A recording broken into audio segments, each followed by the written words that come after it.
আসসালামু আলাইকুম। মারিয়াজ কিচেন থেকে সবাইকে ওয়েলকাম জানিয়ে আজকের পর্বটি শুরু করছি। আমার আজকের পর্বে থাকছে ফুলকপি দিয়ে ভীষণ মজার একটি রেসিপি। আজকে আমি কোনো রকম মাছ মাংস ছাড়াই ফুলকপি দিয়ে একটি রেসিপি করব। এই রেসিপিটা দিয়ে গরম ভাতের সাথে খেতে জাস্ট জমে যাবে। ফুলকপির এই রেসিপিটা করার জন্য প্রথমেই আমি এখানে একটি ফুলকপি কেটে ধুয়ে পরিষ্কার করে নিয়েছি, আর এতে দিয়ে দিলাম সামান্য একটু লবণ, 1 চামচের 3 ভাগের 1 ভাগ হলুদের গুঁড়া, 1 চামচের 3 ভাগের 1 ভাগ মরিচের গুঁড়া। এবার আমি হাতের সাহায্যে খুব ভালোভাবে ফুলকপির গায়ে এই মরিচ, হলুদ আর লবণ মাখিয়ে নেব। এবার চুলায় একটা প্যান বসিয়ে গরম করে এতে আমি পর্যাপ্ত পরিমাণ সয়াবিন তেল দিয়ে গরম হওয়া পর্যন্ত অপেক্ষা করছি। তেল গরম হয়ে গিয়েছে, এবার আমি এতে দিয়ে দিব আগে থেকে মেখে রাখা ফুলকপিগুলো। সবগুলোই দিয়ে দিব একসাথে। যেহেতু আমার প্যানটা একটু বড় আছে তাই সবগুলোই দিয়ে দিব। আপনাদের ভাজার প্যানটা যদি একটু ছোট হয় তাহলে দুইবারও দিতে পারেন। আমি সবগুলোই দিয়ে দিলাম। কিছুক্ষণ পর পর নেড়ে চেড়ে এই ফুলকপিগুলোকে আমি ভেজে নিব। এমনভাবে ভেজে নিতে হবে যেন প্রায় 70%-এর মতো সিদ্ধ হয়ে যায়। এই তো ফুলকপিগুলো আমার ভাজা হয়ে গিয়েছে। এবার আমি এগুলোকে নামিয়ে অন্য আরও একটি কড়াই বসিয়ে দিলাম চুলায়। এবার এতে পর্যাপ্ত পরিমাণ তেল দিয়ে আবারও গরম হওয়া পর্যন্ত অপেক্ষা করছি। এই তো তেল গরম হয়ে গিয়েছে। এবার আমি এতে একটি তেজপাতা মাঝখান থেকে ছিঁড়ে তারপর দিয়ে দিলাম 2টি সাদা এলাচ, 2টি শুকনা মরিচ। এবার সামান্য একটু নেড়ে চেড়ে ভেজে নিচ্ছি। এখন এতে দিয়ে দিচ্ছি কালো জিরা 1 চামচের 3 ভাগের 1 ভাগ। আরও দিয়ে দিব রেগুলার যে জিরা খাই সেটা 1 চামচের 3 ভাগের 1 ভাগ দিয়ে এই জিরাগুলো ফুটে ওঠা পর্যন্ত একটু ভেজে নিচ্ছি। কিছুক্ষণ ভেজে নেওয়ার পর এখানে আমি এতে বেশ বড় সাইজের 2টি পেঁয়াজ কুচি করে দিয়ে দিলাম। দিয়ে আবারও নেড়ে চেড়ে ভেজে নিচ্ছি। পেঁয়াজটা নরম হওয়া পর্যন্ত ভেজে নিব। কিছুক্ষণ পর পর নেড়ে চেড়ে আমি পেঁয়াজটাকে নরম হওয়া পর্যন্ত ভেজে নিয়েছি। এবার আমি এতে দিয়ে দিচ্ছি 1/2 চা চামচ রসুনের পেস্ট আর 1/2 চা চামচ আদা পেস্ট। এবার আদা রসুনের কাঁচা ফ্লেভারটা চলে যাওয়া পর্যন্ত কিছুক্ষণ আমি ভেজে নিচ্ছি।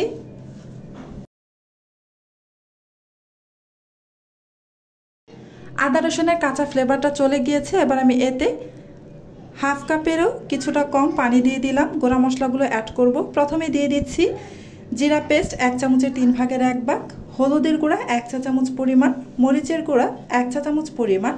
মরিচের গুঁড়া আপনারা আপনাদের পছন্দ মতো দিয়ে দিবেন। তারপর দিয়ে দিয়েছি 1/2 চা চামচ ধনিয়ার গুঁড়া, স্বাদ মতো লবণ।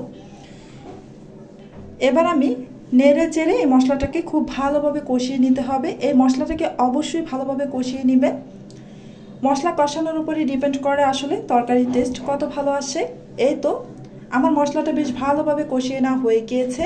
এবার আমি এই মশলার মধ্যে দিয়ে দিব আগে থেকে সিদ্ধ করে রাখা 250 গ্রাম পরিমাণ দেশি আলু। এই আলুগুলোর খোসা ছাড়িয়ে নিয়েছি। এবার আমি হাত দিয়ে একটু ভেঙে ভেঙে দিয়ে দিচ্ছি। আলুগুলোকে অবশ্যই ভেঙে দিবেন, এতে করে আলুর ভিতরে মশলা ঢুকবে, খেতে ভালো লাগবে।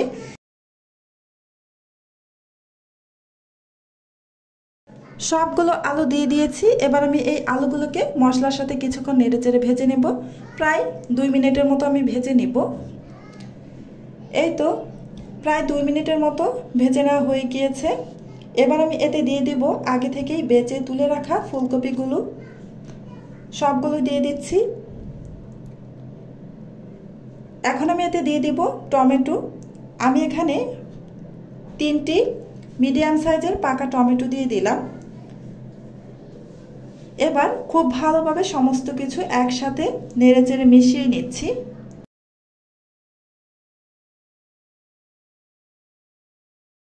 সব কিছু খুব ভালোভাবে নেড়ে চেড়ে মিশিয়ে নেওয়া হয়ে গিয়েছে। এবার আমি ঢাকনা দিয়ে ঢেকে কিছুক্ষণ অপেক্ষা করব। আমি এই সব কিছু কিছুক্ষণ কষিয়ে নিব। এই তো কিছুক্ষণ পর আমি ঢাকনাটা খুলে নিয়েছি।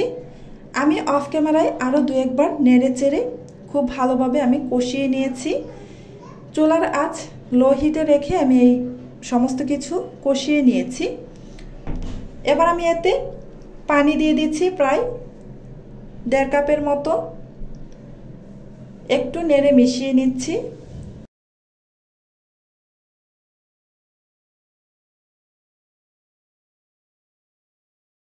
এবার ঢাকনা দিয়ে ডেকে 5 মিনিটের জন্য অপেক্ষা করব। এই 5 মিনিট চুলার আঁচ মিডিয়াম থেকে একটু হাই ফ্লেমে রেখে রান্না করব। 5 মিনিট পর ঢাকনাটা খুলে নিয়েছি। এবার আবারও একটু নেড়েচেড়ে দিচ্ছি। আমার রান্নাটা প্রায় হয়ে গিয়েছে। এই লাস্ট পর্যায়ে এসে এখন আমি এতে দিয়ে দিলাম ভাজা জিরার গুঁড়া 1/2 চা চামচ পরিমাণ। অবশ্যই ভাজা জিরার গুঁড়া দিতে হবে, এতে করে এই তরকারির টেস্ট অনেক ভালো আসবে। আর দিয়ে দিচ্ছি কাঁচামরিচের ফালি। আমি এখানে 2টি কাঁচামরিচের ফালি দিয়েছি। আর প্রয়োজন মতো ধনিয়া পাতা দিয়ে দিলাম। আপনারা আপনাদের পছন্দ মতো ধনিয়া পাতা দিয়ে দিবেন। এবার আবারও একটু নেড়ে চেড়ে খুব ভালোভাবে মিশিয়ে নিচ্ছি।